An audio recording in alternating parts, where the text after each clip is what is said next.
What's going on, guys? It's that time of year. Summer is winding down. Football's around the corner. Oh yeah, and the player ratings for Madden have been revealed. You know what that means? It's time for NFL players, Madden gamers, and football fans all over to get together and complain about the ratings that were way off. Here are 10 NFL players whose Madden ratings were embarrassing and just plain wrong, whether it was way too high or ridiculously low. Number 10, Josh Allen, 81. Allen turned in a phenomenal rookie year for the Jacksonville Jaguars last season. The number 7 selection from the 2019 draft posted 10.5 sacks, 2 forced fumbles, 23 quarterback hits, and 11 tackles for a loss. In short, Allen flat out dominated. And if it weren't for Nick Bosa, Allen would have ran away with the Defensive Rookie of the Year award. Well, you could even make a case that Allen deserved it over the 49ers star. Despite Allen's dominance, the makers of Madden weren't so friendly. Allen somehow received a rating of just 81 overall. There are 6 players on the lowly Jaguars who were rated higher than him, including kicker Josh Lambo and offensive lineman Andrew Norwell, whose play has declined noticeably since joining the Jaguars. There's simply no way to justify Allen's rating of 81 overall. Was he overlooked because he played on a terrible team? This man needed a rating in the 86 to 88 overall range. Well, he's poised for a big sophomore season, so his rating should bump up noticeably when Madden 22 is released next summer. Number 9, Saquon Barkley, 91. The New York Giants Pro Bowl running back crossed the 1,000-yard mark for the second straight season. Barkley has quickly established himself as one of the league's most dynamic offensive playmakers. But don't tell that to the Madden makers. When the running back ratings were first released, there were 6 running backs ahead of Barkley: Christian McCaffrey, Derrick Henry, Nick Chubb, Ezekiel Elliott, Dalvin Cook, and Aaron Jones. I'm sorry, but Barkley is unquestionably a top 3 running back in the game. Like, yeah, he got hurt last season, but that doesn't make him less of a player. He just got hurt. Barkley's rating set off the NFL and Madden world. His teammate wide receiver Darius Slayton was absolutely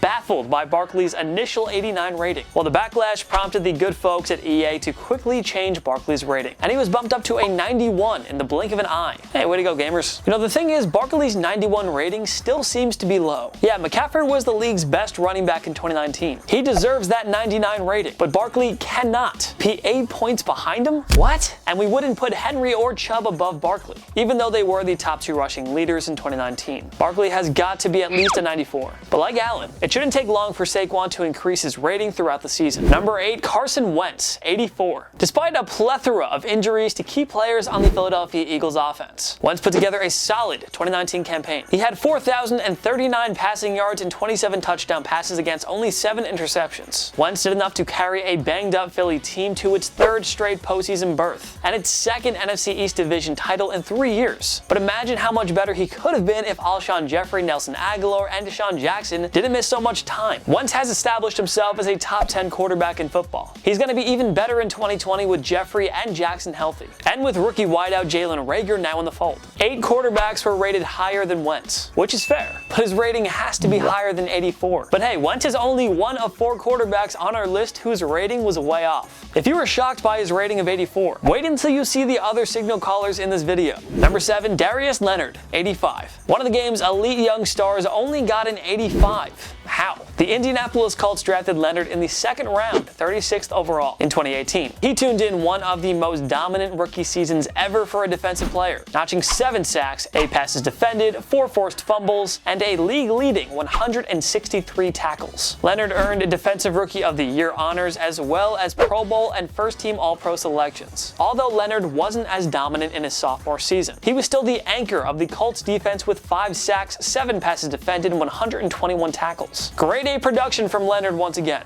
So yeah, somebody is going to have to tell us how this guy only earned a rating of 85. There were 3 Colts ranked ahead of Leonard. 4 other Colts garnered an identical 85 rating. There's no way Leonard is tied for being the Colts' 4th best player. So if you could just go ahead and make Darius Leonard like a 90 or better, that'd be great. Thanks a bunch. Number 6, Lamar Jackson, 94. Don't get us wrong, a 94 rating is still impressive. The only quarterbacks to receive a higher rating than Jackson were Patrick Mahomes and Russell Wilson at 99 and 97 respectively. But like, it doesn't really make sense. Jackson was the NFL's most dominant player in 2019. He's the Madden 21 cover. What? Why would you not make him 99? He ran away with the MVP award after guiding Baltimore to a league-best 14-2 record. Jackson led the NFL with 36 touchdown passes, and his 1,206 rushing yards were the most ever for a quarterback in a single season. Is that really only good enough for a rating of 94? Like, you guys, what are you even doing? Like, you're just trying to get clout or something? Like, come on. I mean, yeah, Mahomes is the best player in football. If he's a 99, and if Wilson is going to be a 97, you have to give Jackson a 97, 98, or 99 rating as well. This guy is the reigning MVP. There is no way you can have two quarterbacks considerably ahead of him. I mean, I guess he's going to have to go out and have another MVP-like season if he wants that high rating. Winning an MVP and setting a new record isn't enough for Madden. Like, come on, dude. Like, that's so... Why? Oh, and before I move on, here's Jackson's reaction to his rating. Your reaction. Nice. Go ahead. The stage is yours. Nice. I wish it was better, but hey, it's better than it was last year. Number 5, TJ Watt, 86. The production speaks for itself. 34.5 sacks through your first 3 NFL seasons. 47 total games. That's insanely good production. Reminds us of another stud pass rusher named Watt, JJ Watt. Are these two related? I'm clearly joking, but TJ Watt has quickly emerged as one of the NFL's most feared defensive players. After posting a whopping 13 sacks in 2018, Watt followed it up with a career-high 14.5 sacks in 2019. He also set career highs in passes defended and forced fumbles, with 8 each. Indeed, the younger Watt brother belongs in the class of elite pass rushers with Aaron Donald, Khalil Mack, Chandler Jones, and Von Miller. There's really no doubt about it. But there's no sense in telling that to the Madden makers. Somehow, Watt only garnered a rating of 86, even though he's totally the Steelers' best player right now. 4 of Watt's teammates were rated higher, and 2 other Steelers received the same rating of 86. There's just no way to justify this. Watt has 27.5 sacks over his last 2 seasons. So how can you not put him in the 90s? This guy needs to be at least a 92 or something. Does he really have to go out and post another 10 plus sacks in 2020 to escape the 80s club? Whatever.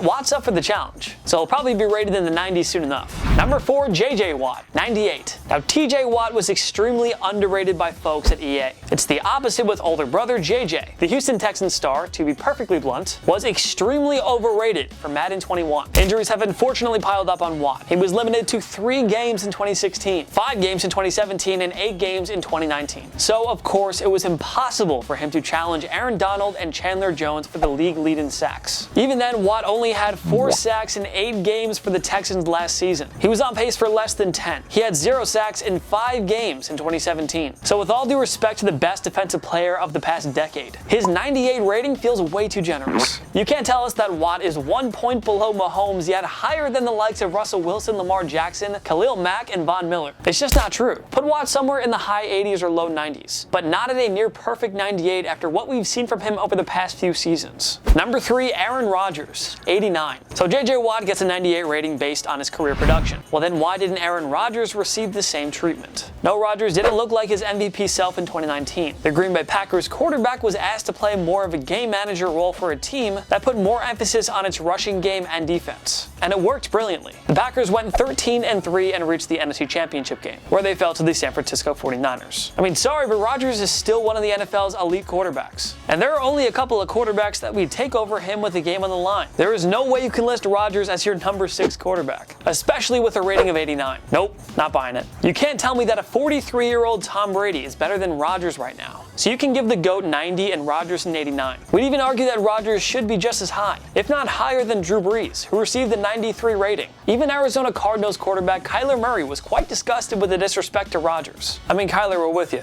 It's pretty ridiculous. Number 2, Rob Gronkowski, 95. Okay, whoa, hold on. Just give it like 1 second. Gronkowski. Yeah, he spent a year in retirement due to a long series of injuries that took a toll on his body and mental health. It was clear in 2018 that Gronk had lost a step. He wasn't as fast, and he wasn't as big of a threat in the red zone, with only 3 touchdowns on the year. Yeah, Gronk was clutch in the Patriots' run to his 6th championship. We get that. But it was clear that he was no longer that elite game-changing force who could put up over 100 yards and multiple touchdowns on any given night. Okay, so Gronkowski declined, retired, then came back to play with Brady in Tampa Bay. So how is he suddenly a 95 again? Do the people at Madden really believe that Gronk is suddenly going to turn back the clock after taking off a full year? Newsflash, Bruce Arians isn't Bill Belichick, and Gronk is only going to get so many targets in an offense that includes Chris Godwin, Mike Evans, OJ Howard, and Cameron Brate. 95 is ridiculously high for Gronk, Put him somewhere in the 83 to 86 range. There's really no way of understanding this rating. Number 1, Deshaun Watson,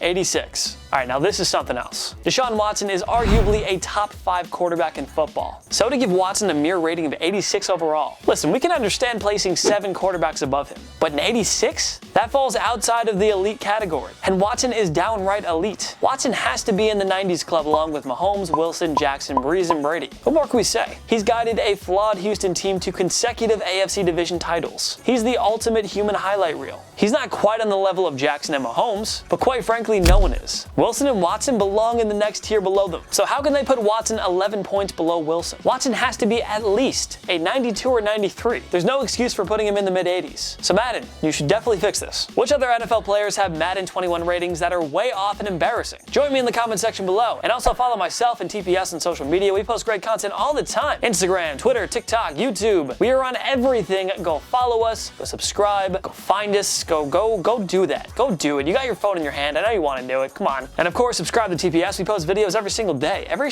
day is new sports videos. So why would you not want that? Also, you can subscribe to a channel that now has 1 million subscribers. Feels good saying that. I feel whole, you know? Also, like this video. It helps us out a lot too. And we appreciate it a lot. Of course, thank you so much for watching. You know what's coming. My knee.